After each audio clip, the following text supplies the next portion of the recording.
selama beberapa waktu terakhir pemerintah berkali-kali menyebutkan dan juga menunjukkan upaya bahwa prioritas utama negara kita pada saat ini adalah mencapai program swasembada pangan.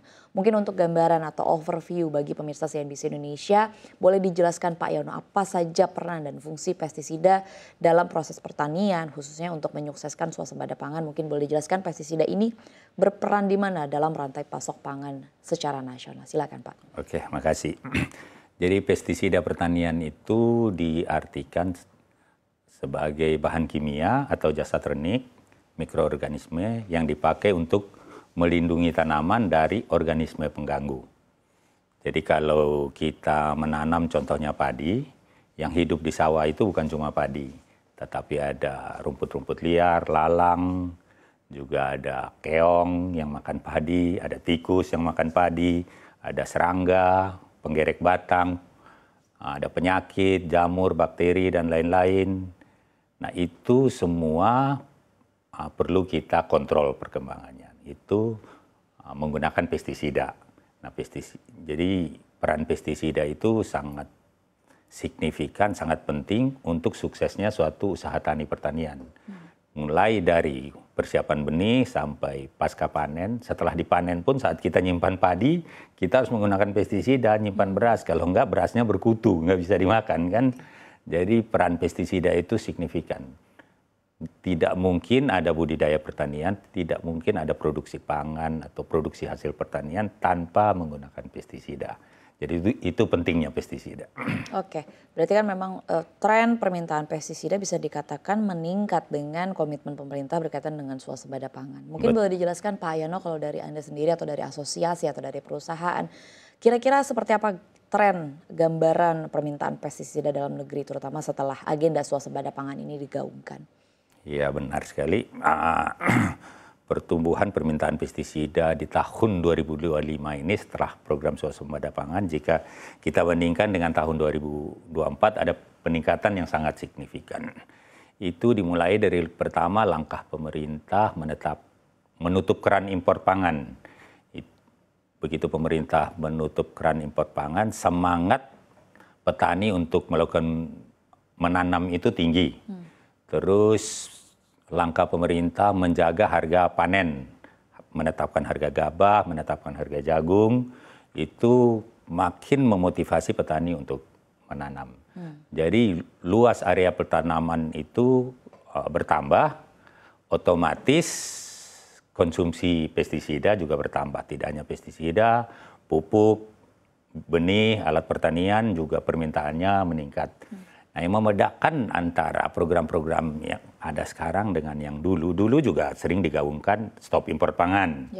Dulu juga sering digaungkan menjaga harga panen. Tapi yang dilakukan sekarang ini luar biasa masif.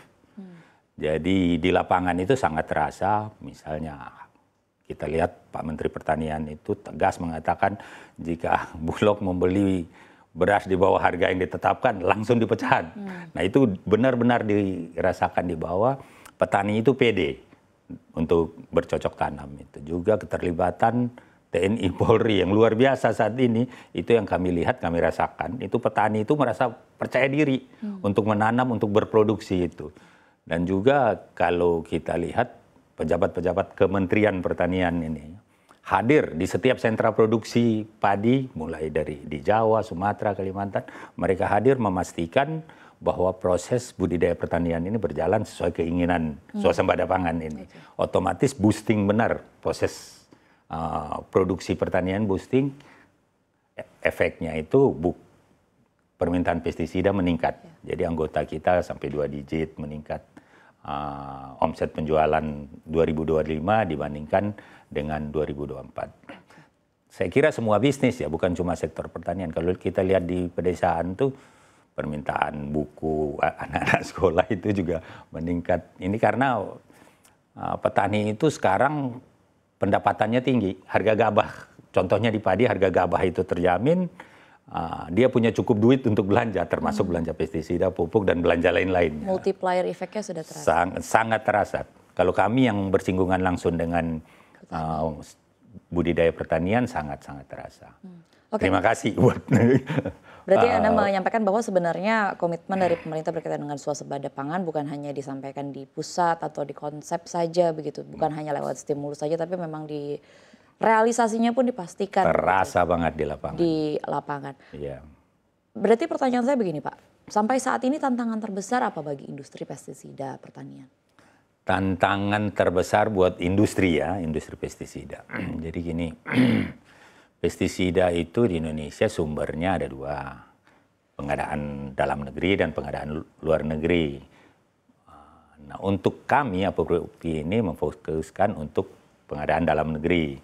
Tantangan terbesar bagi kami adalah bagaimana memperdayakan industri dalam negeri ini agar berproduksi maksimal, menghasilkan pestisida yang berkualitas, efektif, efisien, aman bagi manusia, aman bagi lingkungan hidup. Nah, itu tantangan terbesar kami. Nah, tapi kami harus berhadapan dengan mayoritas pestisida yang pengadaannya masih dari luar negeri. Jadi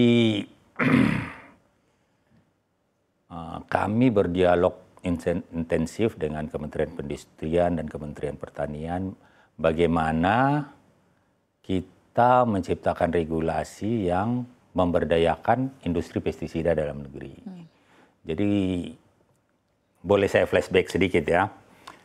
Di era Pak Harto itu juga ada program swasembada pangan. Nah, itu di situ Pak Harto menganggap pestisida ini penting dan beliau waktu itu ada peraturan Menteri Pertanian nomor 944, Kepmen 944 tahun 84. Itu membatasi perusahaan pestisida itu untuk berbisnis di Indonesia dengan dua pembatasan. Pembatasan pertama, satu bahan aktif pestisida, bahan kimia pestisida, hanya boleh didaftarkan 3 merek dagang. Ini untuk melindungi siapapun yang berinisiatif memperkenalkan pestisida untuk mengendalikan hama dan penyakit. Jika mau masuk pestisida merek keempat, Anda harus membangun pabrik bahan aktifnya. Nah, itu muncul perusahaan-perusahaan bahan aktif seperti Inti Everspring, terus Petrosida, ada juga Adil Makmur Fajar, AMCO, ada juga dulu kalau nggak salah ada Nufam Bimantara. Nah, itu perusahaan-perusahaan dan masih banyak perusahaan yang lahir pada saat itu tidak hanya bukan perusahaan trading tapi perusahaan yang manufakturer bahan aktif dalam negeri. Nah, itu industrinya tumbuh dengan baik. Nah, dibandingkan dengan sekarang, setelah Pak Harto turun, masuk ke era reformasi, di zaman Ibu Mega, Pak Menterinya Pak Bungaran, itu merevisi Peraturan Menteri Pertanian. Orang yang mendaftar pestisida, mendapat izin edar itu, tidak lagi disyaratkan 2 poin itu. Cukup memiliki KTP, akte dan SIUP, sudah bisa mendaftarkan. Nah, kemudian terjadilah tren import karena tidak diwajibkan lagi. Maka sekarang kalau data yang aku lihat sebelum acara ini tadi pagi, sekarang ada 7.900 merek pestisida yang beredar dari lebih dari sekitar 700 perusahaan. Nah, itu manufakturer dalam negerinya nggak bertambah, yang bertambah produknya, yang produk akhir. Produk akhir dan importirnya. Nah,